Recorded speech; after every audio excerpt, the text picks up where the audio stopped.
6:41. Yes, it is. It is. No, it's 7. No, it's 7:41. No, it's not. Utah. It's 7:27.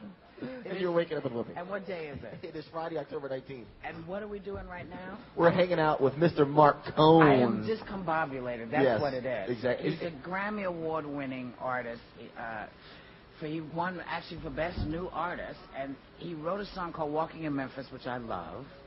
And he's here with us because he has a new album that he's just released called "Join the Parade." It's on Decca Records. Now, is your mic working, first of all? Am I here? There we go. Yes, okay, nice. Good to hear. So welcome back. Yeah. Thank you. It's good to be here. Now, Marc, there's this story of when you were down in New Orleans, and you were carjacked. That was in Denver. That was in Denver. You were carjacked in Denver. What happened? In 2005, we were coming back from a gig in Denver in the van, back to our hotel. And I noticed out of the corner of my eye somebody was running real fast, and I said to everybody in the van, I wonder who that guy's running from. And a couple seconds later, I found out who he was running from. There was this figure that appeared in front of our car. I couldn't see his face, but I saw his gun. Wow. And he shot it through the windshield, and it ended right in my head. Oh, my goodness. And I'm one of the only people, I think, that's ever had a shot to the head and walked out of the hospital the next day. What do you remember? Everything. I never even lost consciousness. You're kidding. There's a little bit of soft tissue right before your skull, and it's just enough room to hold apparently a .22 caliber bullet, which is where it sat because the windshield slowed it down enough. Right. The caliber was kind of low. I know all about this stuff now. You know, I lived in New York 30 years, never even saw a gun except on a cop. Don't tell me you wrote a song called "Carjacked in Denver." I did, and it's racing up the chart. Now, they caught this guy, right? They caught the guy the next day in a 6-hour standoff. Really? He was on crystal meth, and I hope he's getting his act together in jail. Yeah. Unbelievable. I don't think he remembered anything, but I remember everything. Wow. So glad you're with us, man. And so now, did it stop you from wanting to perform, or did it make you want to get out more? Or? You know, it was a combination of things. At first, I had some post-traumatic stress, for sure. And there was a great detective in Denver who said, the minute you get home, go see a counselor. You're going to need to talk this through. You're going to have a lot of anger, a lot of feelings. Right. And I have to say, after 20 years of being in and out of therapy as a Jewish singer-songwriter, it was a relief to know exactly what was wrong for the first time. You know, had nothing to do with my childhood. I just had a bullet in my head. That's all, exactly. Yeah.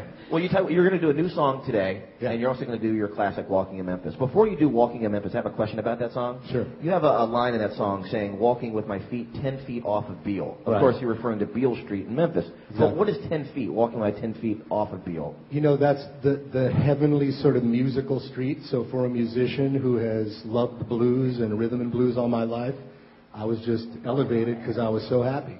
So you're 10 feet off of Beale. 10 feet off of Beale. Couldn't believe I was there. Translate simpler as 10 feet off the ground. Yeah, exactly. Like walking 10 feet off the ground. That's exactly.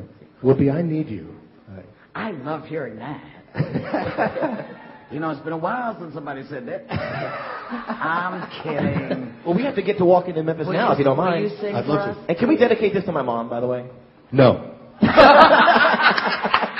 You know what? I was going to tell you a really sad story. My mom loves this song, and we went to Memphis together for the first time in June. Yes, you did. And my mom and I had a blast, and we sang this song the whole time in our heads, and we were singing out loud. So this song is special to me. And the answer is yes. All right, thank you. Thank you for changing your mind. Now it's dedicated to Mom.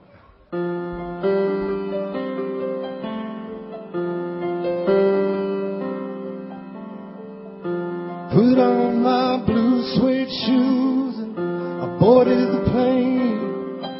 Touchdown in the land of the Delta Blues in the middle of the pouring rain. W.C. Handy, could you look down over me?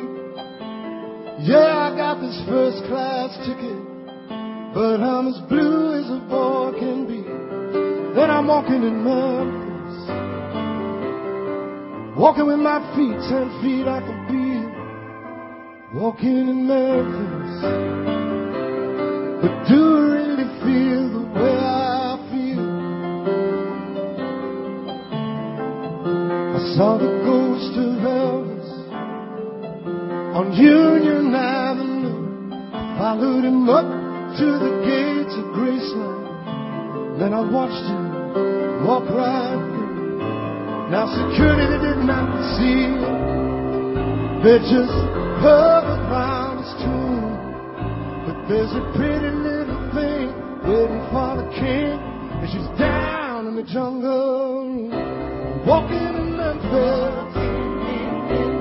I was walking with my feet 10 feet off the green, walking in Memphis. But do I really feel the way I feel?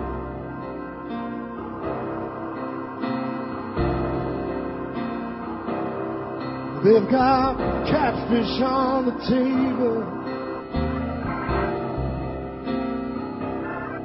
They got gospel in the air,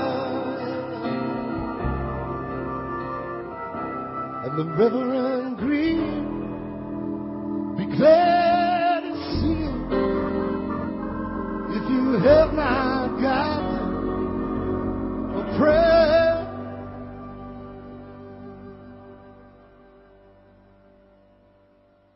But boy, you got a prayer in Memphis. The Muriel plays behind every Friday down at the Hollywood. And they brought me down to see her, just to see her. And they asked me if I would do a little number, and I said with all of my might.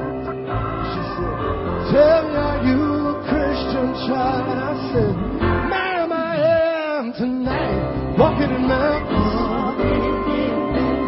I was walking with my feet 10 feet off the ground, walking in Memphis. But do I really feel the way I feel when I'm walking in Memphis? I was walking with my feet 10 feet off the real street, walking in Memphis. But do I really feel the way I feel?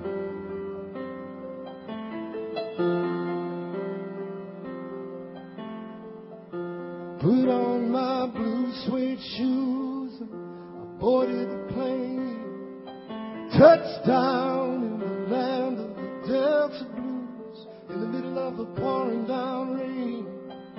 I touched down in the land of the Delta Blues was in the middle of the pouring